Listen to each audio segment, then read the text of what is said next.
ओम साई नाथाय नमः। श्री साई चरित्र अध्याय 7 अद्भुत अवतार। श्री साई बाबा की समस्त योगिक क्रियाओं में प्रारंगत थे। इस 6 प्रकार की क्रियाओं के तो वह पूर्ण ज्ञाता थे। 6 क्रियाएं जिनमें धोती थी, जिसमें कि 1 3 चौड़े व 22 साढ़े 22 लंबे कपड़े के भीगे हुए टुकड़े से पेट को स्वच्छ करना, खंड योग अर्थात अपने शरीर के अवयवों को पृथक पृथक करके उन्हें पूर्ण पूर्वक जोड़ना, और समाधि आदि भी सम्मिलित है। यदि कहा जाए कि वे हिंदू थे तो आकृति से वे यवन से प्रतीत होते थे। कोई भी निश्चय पूर्वक नहीं कह सकता था कि वे हिंदू थे या यवन। वे हिंदुओं का रामनवमी उत्सव यथाविधि मनाते थे और साथ ही मुसलमानों का चंदोत्सव भी। वे उत्सव में दंगलों का प्रोत्साहन तथा विजेताओं को पर्याप्त पुरस्कार देते थे। गोकुल अष्टमी को वे गोपाल काला उत्सव भी बड़ी धूमधाम से मनाते थे। ईद के दिन वे मुसलमानों को मस्जिद में नमाज पढ़ने के लिए आमंत्रित किया करते थे। एक समय मुहर्रम के अवसर पर मुसलमानों ने मस्जिद में ताजिए बनाने तथा कुछ दिन वहां रखकर फिर जुलूस बनाकर गांव से निकालने का कार्यक्रम रचा। श्री साई बाबा ने केवल 4 दिन ताजियों को वहां रखने दिया, बना किसी दाग देश के 5वें दिन वहां से हटवा दिया। यदि कहें वे यवन थे तो उनके कान हिंदू की रीत के अनुसार छिदे हुए थे, और यदि कहें कि वे हिंदू थे कि वे सुन्नत कराने के पक्ष में थे। नाना साहब चंदोरकर, जिन्होंने उनको बहुत समीप से देखा, उन्होंने बताया कि उनकी सुन्नत नहीं हुई थी। साई लीला पत्रिका श्री वी वही देव द्वारा लिखित शीर्षक बाबा यवन की हिंदू पृष्ठ 562 देखो। यदि कोई उन्हें हिंदू घोषित करे तो वह सदा मस्जिद में निवास करते थे, और यदि यवन कहे तो वह सदा अपनी धून में बजले रखते थे तथा अन्य कर्म जो कि इस्लाम धर्म के विरुद्ध है, जैसे चक्की पीसना, शंख तथा घंटानाद, होम आदि कार्य करना, अन्नदान और अज्ञे द्वारा पूजन आदि सदैव वहाँ चलते रहते थे। यदि कोई कहे कि वे यवन थे तो कुलीन ब्राह्मण और अग्नोत्री ही अपने नियमों का उल्लंघन कर सदा उनको साष्टांग नमस्कार किया करते थे। जो उनके स्वदेश का पता लगाने गए, उन्हें अपना ही प्रश्न विस्मत हो गया। वह उनके दर्शनवाद से मोहित हो गया, अस्तु उसका निर्णय कोई न कर सका कि ये तात में साई बाबा हिंदू थे या यवन। इससे आश्चर्य क्या है, जो अहंकार व इंद्रियजन्य सुख को तिलांजलि देकर ईश्वर की शरण में जाता है तथा जब उसे ईश्वर के साथ अभिन्नता प्राप्त हो जाती है, तब उसकी कोई जाति पाति नहीं रह जाती। इसी कोटि में श्री साई बाबा थे। जातियों और प्राणियों में किंचित मात्र भी भेदभाव नहीं रखते थे। फकीरों के साथ वे आमिष और मछला सेवन भी करते थे। कुत्ते भी उनके भोजन पात्र में मुंह डालकर स्वतंत्रता पूर्वक खाते थे, परंतु उन्हें कोई भी आपत्ति नहीं था। ऐसा अपूर्व और अद्भुत श्री साई बाबा का अवतार था। गत जन्मों के शुभ संस्कारों के परिणाम स्वरूप मुझे भी उनके चरणों में बैठने का सत्संग लाभ उठाने का सौभाग्य प्राप्त हुआ। मुझे जिस आनंद व सुख का अनुभव हुआ, उसका वर्णन मैं जिस प्रकार कर सकता हूँ, यथार्थ में बाबा अखंड सच्चिदानंद थे। उनकी महानता और आदित्य का बखान कौन कर सकता है। जिसने उनके श्री चरण कमलों की शरण ली, उसे साक्षात्कार की प्राप्ति हुई। अनेक सन्यासी, साधक, अन्य मोक्ष जन भी श्री साई बाबा के पास जाया करते थे। पापा भी सदैव उनके साथ चलते फिरते, उठते बैठते, उनसे वार्तालाप करके उनका चितरंजन किया करते थे। अल्लाह मालिक सदैव उनके होठों पर था। वह कभी वाद विवाद और मतभेद में नहीं पड़ते थे, सदा शांत और स्थिर रहते थे, परंतु कभी कभी वे क्रोधित हो जाया करते थे। वह सदैव ही विधान की शिक्षा दिया करते थे। अमीर और गरीब दोनों के लिए एक समान थे। वह लोगों के गुहा व्यवहार को पूर्णतः जानते थे, और जब वह गुहा रहस्य स्पष्ट करते तो सब विस्मत हो जाते थे। स्वयं ज्ञानातर होकर भी वह सदैव अज्ञानता किया करते थे।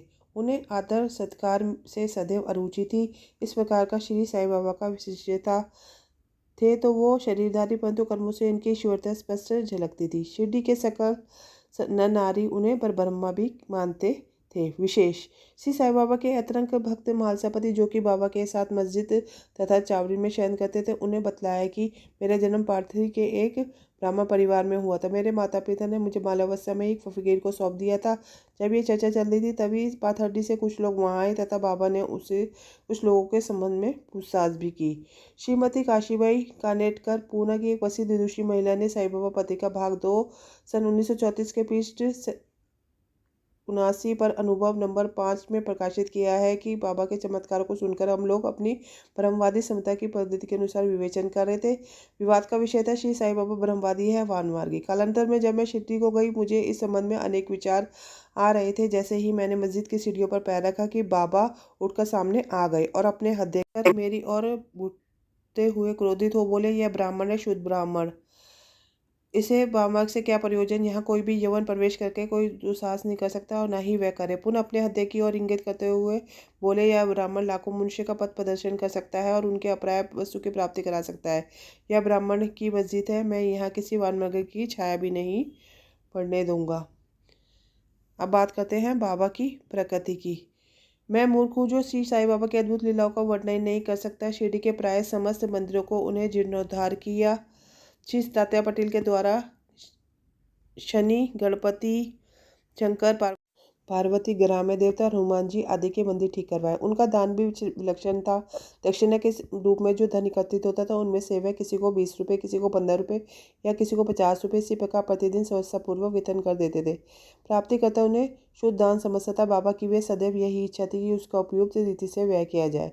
बाबा के दर्शक से भक्तों को अनेक प्रकार का लाभ पहुँचता था। उनके निष्कपट और स्वास्थ्य से बन गए। दुष्टात्मा पुणात्मा में परिणित हो गई। अनेकों कुष्ठ रोग से मुक्त हो गए और अनेकों को मनोवांछित फलों की प्राप्ति हुई। बिना कोई रस या औषधि सेवन किए बहुत से अंधों को पूर्ण दृष्टि प्राप्त हो गई। पंगुओं को पंगुता नष्ट हो गई। कोई भी उनकी मानता का अंत तक ना पा सका। उनकी कीर्ति का दूर दूर तक फैलती चली गई और भिन्न भिन्न स्थानों पर यात्रियों के झुंड शिरडी आने लगे। बाबा सदा धूनी के पास ही आसन जमाए रहते और फिर वहीं विश्राम किया करते थे। वह कभी स्नान करते और कभी स्नान किए बिना ही समाधि में लीन रहते थे। वे सिर पर एक छोटी सी साफी, कमर में एक धोती, तन ढकने के लिए एक अंगरखा धन करते थे। प्रारंभ से उनकी वेशभूषा इसी प्रकार थी। अपने जीवन काल के पूर्वार्ध में वे गाँव में चिकित्सा कार्य भी करते थे। रोगियों का निदान कर उन्हें औषधि भी देते थे। उनके हाथ में अपरिमित यश था। इस कारण से वह अल्पकाल में ही योग के चिकित्सक विख्यात हो गए। यहाँ केवल एक ही घटना का उल्लेख किया गया जो बड़ी विचित्र सी है। विलक्षण नेत्र चिकित्सा।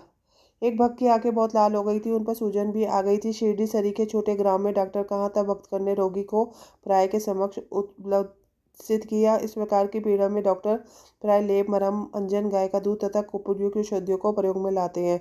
पर बाबा की औषधि तो सर्वथा ही भिन्न थी। उन्होंने बिलवा पिसवाकर उनकी 2 गोलियां बनाई। रोगी के नेत्रों में एक गोली चिपकाकर कपड़े की पट्टी से बांधी। दूसरे दिन पट्टी हटाकर नेत्रों के ऊपर जल के छींटे छोड़े गए। सूजन कम हो गई, निरोग हो गए। नेत्र शरीर का एक अति सुकोमल अंग है, परंतु बाबा की औषधि से कोई हानि नहीं पहुंची, वरन नेत्रों की व्याधि दूर हो गई।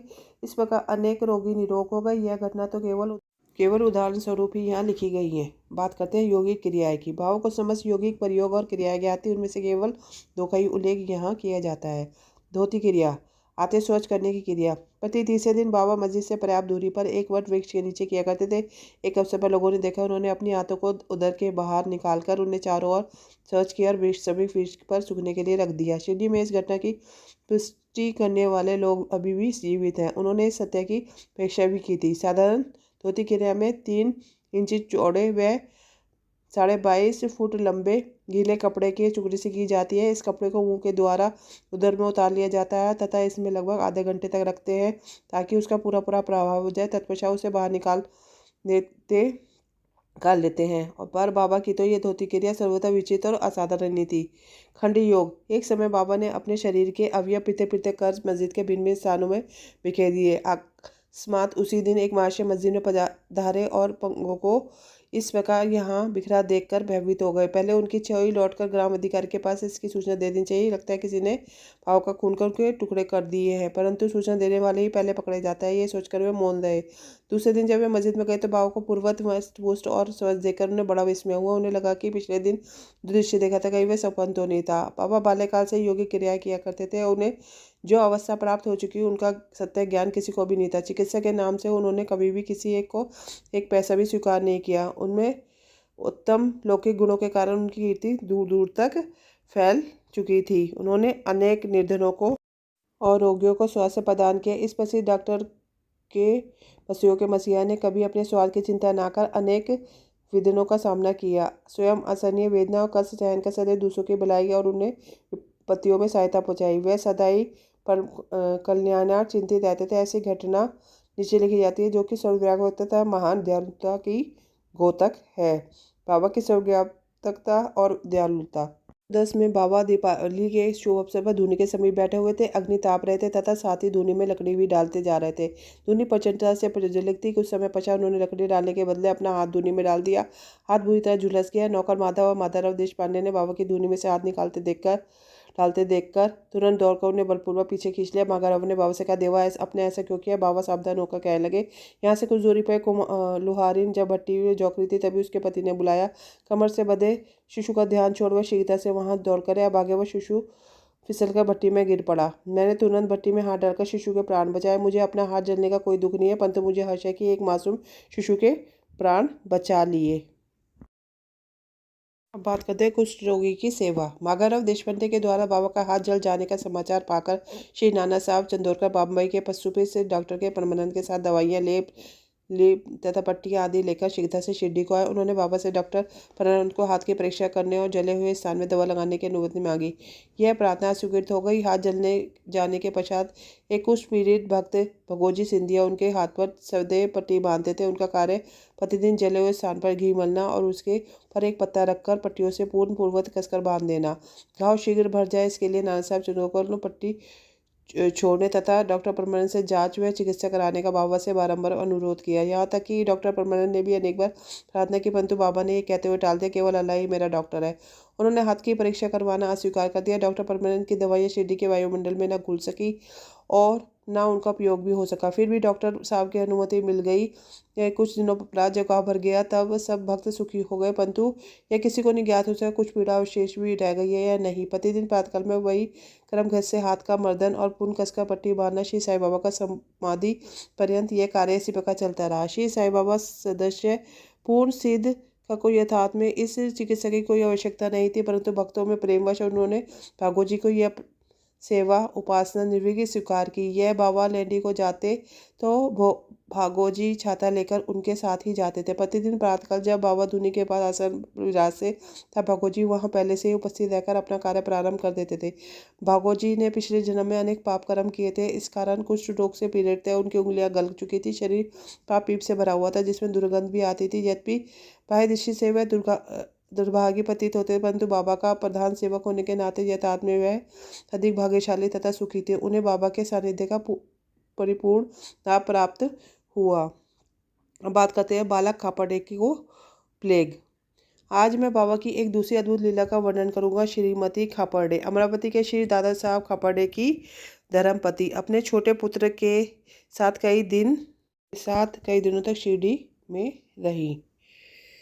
पुत्र तीव्र ज्वर से पीड़ित था, तत्पश्चात उसे प्लेग की गिल्टी भी निगल आई। श्रीमती खापड़े भयभीत से होकर घबराने लगी और अमरावती लौट जाने का विचार करने लगी। संध्या समय जब बाबा वायु सेवन के लिए बाड़े के पास जा रहे थे तब उन्होंने उनसे लौटने की अनुमति मांगी तथा कंपित स्वर में कहने लगी, मेरा पुत्र प्लेग से ग्रस्त हो गया है, अतः अब मैं घर लौटना चाहती हूँ। प्रेम पूर्वक उनका समाधान करते हुए बाबा ने कहा, आकाश में बहुत बादल छाए हुए, उनके हटते ही आकाश पूर्ववत स्वस्थ हो जाएगा।